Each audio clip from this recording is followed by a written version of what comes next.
everyone, let's learn this across the floor sequence. I would call this a beginner to intermediate level. Some tricky movements across the knees, and the dead leg roll is a little bit tricky for some to grasp at first, but let's break it down.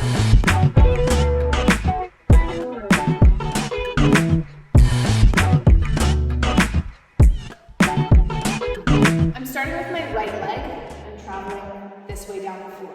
So I'm starting with a spiral roll. My right foot's gonna step across, and I'm gonna think of lowering my left shoulder towards my right foot. So this creates a spiral in my body. I use my hands to accept my weight in the floor. I roll to my left butt cheek, and then once I get to my right butt cheek, I actually extend my right leg. Okay, so this is my right leg and it's headed straight now. I'm standing on my left foot.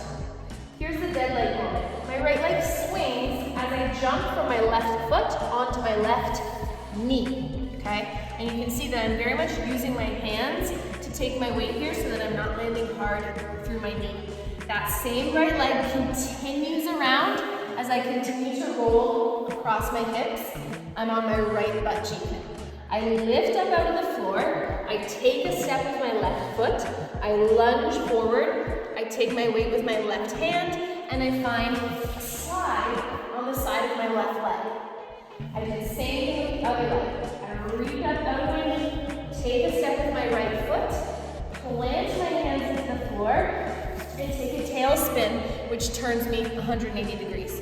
Now I'm going to use my legs to transfer my weight across, taking my weight from my left foot into both hands, kicking my right toes to the sky, dropping my head, and then lifting back up, which brings me out of the floor. And when you're doing that last inversion, I encourage you to really think of letting your head weight go, letting your weight really drop into your hands so you get that nice lofty feeling.